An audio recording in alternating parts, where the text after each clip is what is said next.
अमीर भिखारी।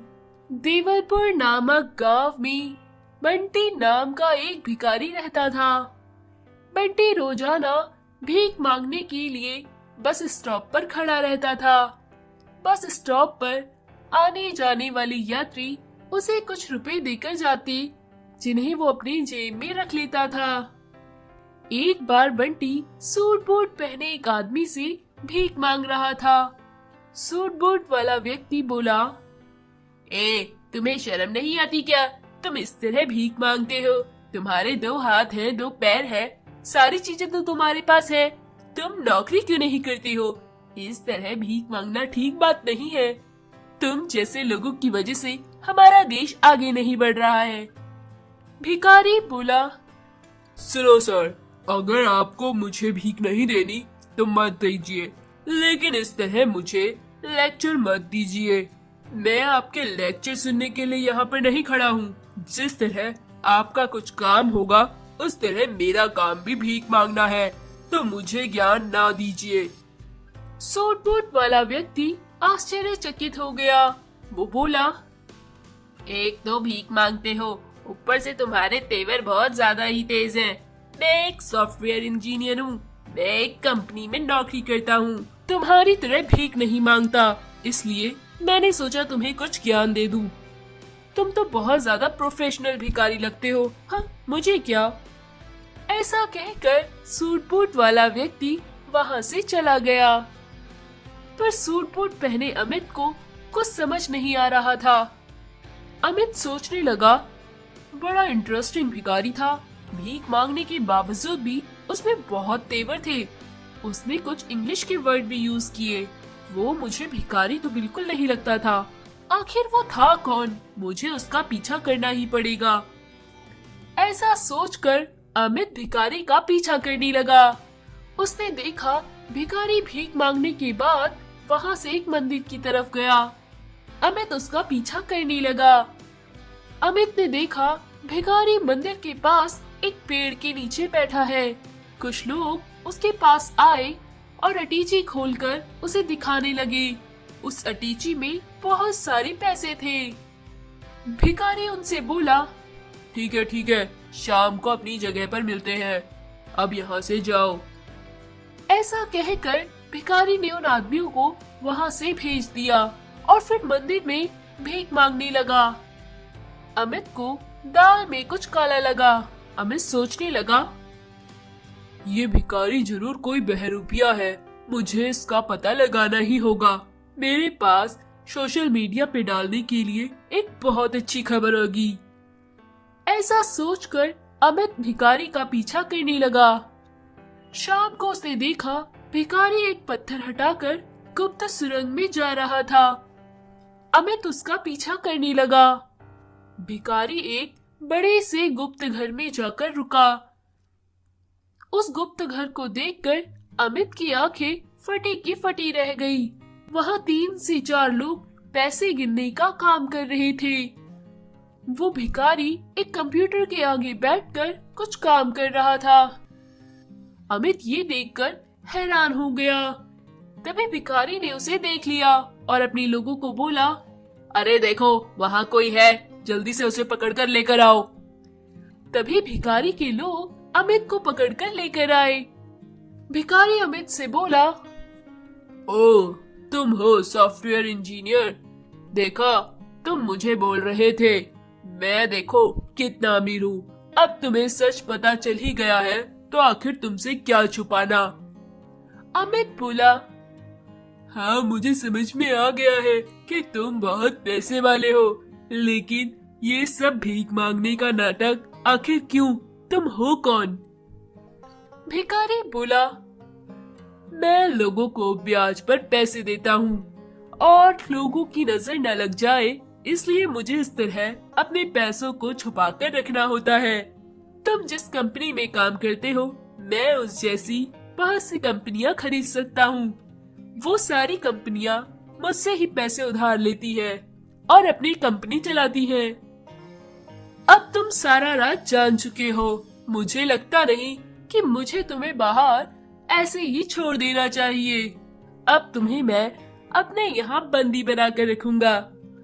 अमित बोला, अरे अरे नहीं साहब, मुझे माफ कर दो, मुझसे गलती हो गई।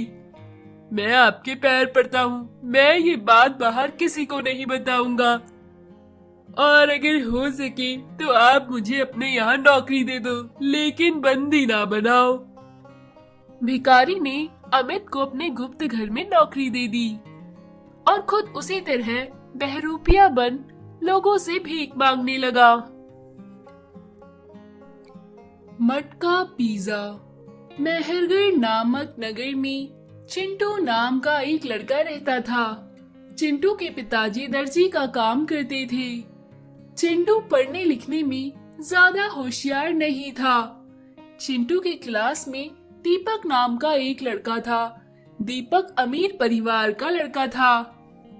दीपक के जब भी अच्छे अंक आते तो वो अपनी क्लास में अपने दोस्तों को पिज्जा पार्टी करवाता था। वहीं दूसरी तरफ चिंटू पिज्जा नहीं खा सकता था क्योंकि उसके पिताजी उसे इतने पैसे नहीं देते थे। चिंटू रोज पिज्जा की दुकान पर खड़ा होकर कहता, देखना एक ना एक दिन मैं इस पिज्जा को जरूर खाऊंगा और अपने साथ अपने दोस्तों को भी खिलाऊंगा, लेकिन जब मैं पास हो जाऊंगा। चिंटू हर साल पास होता, लेकिन उसके पिताजी उसे पैसे नहीं देते, जिसकी वजह से वो पिज्जा नहीं खा पाता और ना ही अपने दोस्तों को पिज्जा पार्टी दे पाता है। अब चिंटू 10वीं कक्षा में आ चुका था। चिंटू के पिताजी ने चिंटू से वादा किया कि जब वो 10वीं कक्षा में पास हो जाएगा तो वो उसे कुछ पैसे जरूर देंगे। चिंटू ये सोचकर बहुत खुश हुआ, लेकिन चिंटू हर साल 10वीं कक्षा में फेल हो जाता था। इस तरह 3 साल 10वीं कक्षा में बिताने के बाद चौथे साल चिंटू 10वीं कक्षा में पास हो गया। चिंटू बहुत खुश हुआ। अरे वाह दोस्तों, देखो मैं 10वीं कक्षा में पास हो गया, तुम्हारा भाई 10वीं कक्षा में पास हो गया, अब मैं तुम्हें पिज्जा पार्टी करवाऊंगा। चिंटू के सारे दोस्त उसके आसपास घूमने लगे। वाह वाह, चिंटू तो आज पिज्जा पार्टी करवाएगा। चिंटू पैसे लेकर अपने दोस्त राहुल के साथ पिज्जा सेंटर पर पहुंचा। पिज्जा सेंटर वाले ने बोला, अरे तुम जैसे फटीचर लोग यहाँ क्या कर रहे हो, चलो यहाँ से। चिंटू बोला, हमें पिज्जा खाना है, हम पैसे भी लेकर आए हैं। पिज्जा सेंटर वाला बोला, अच्छा तो निकालो 300 रुपए, 300 रुपए का एक पिज्जा है। चिंटू बोला, अरे क्या बात करते हो, मैं इतने साल से पिज्जा खाने के लिए बैठा हूँ और 300 रुपए का एक पिज्जा, 20 रुपए की चीज को तुम 300 रुपए में बेचते हो, तुम्हारा दिमाग तो ठीक है ना। पिज्जा सेंटर वाला बोला, इसका भाव यही है, जाके कहीं भी पता कर लो। चिंटू फिर दूसरी दुकान फेमिनो पिज्जा हट पर गया। वहाँ उसने पूछा तो वहाँ पर भी 300 रुपए का पिज्जा था। चिंटू का दोस्त राहुल और चिंटू पिज्जा का इतना ज्यादा रेट देखकर हैरान थे। चिंटू अपने दोस्त राहुल से बोला, अरे दोस्त, देखा तुमने इस 20 रुपए की कीमत वाले पिज्जा का रेट इतना ज्यादा है, क्यों ना हम भी पिज्जा की ही दुकान खोले। राहुल बोला, हाँ दोस्त, तुम बिल्कुल ठीक कहते हो, ये पिज्जा वाले तो लोगों को कितना लूटते हैं। चलो हम इन पैसों से एक मटका और मैदा और कुछ सब्जियां खरीदते हैं और पिज्जा बनाकर उन्हें बेचते हैं। ऐसा कहकर चिंटू ने अपने पैसों से आटा और सब्जियां खरीदी और एक मटका खरीदा और फिर मटके को कोयले से गर्म कर उसने एक मटका पिज्जा तैयार किया। मटका पिज्जा उन दोनों दोस्तों ने जमकर खाया और अपने साथ अपने साथियों को भी खिलाया। फिर दोनों ने मिलकर यही काम करना शुरू किया। वो 20 रुपए का पिज्जा बनाते और उसे 40 रुपए में बेचते। सारे गरीब बच्चे अब उनके पास आकर पिज्जा खा पाते थे। स्कूल के बच्चों में मटका पिज्जा बहुत पॉपुलर हुआ। अब चिंटू और राहुल ने अपना एक छोटा सा ढाबा भी खोल लिया था। लेकिन अभी भी वो अपना मटका पिज्जा सस्ते दाम में ही देते थे, जिससे कि गरीब परिवार के बच्चे भी उसे खा सके।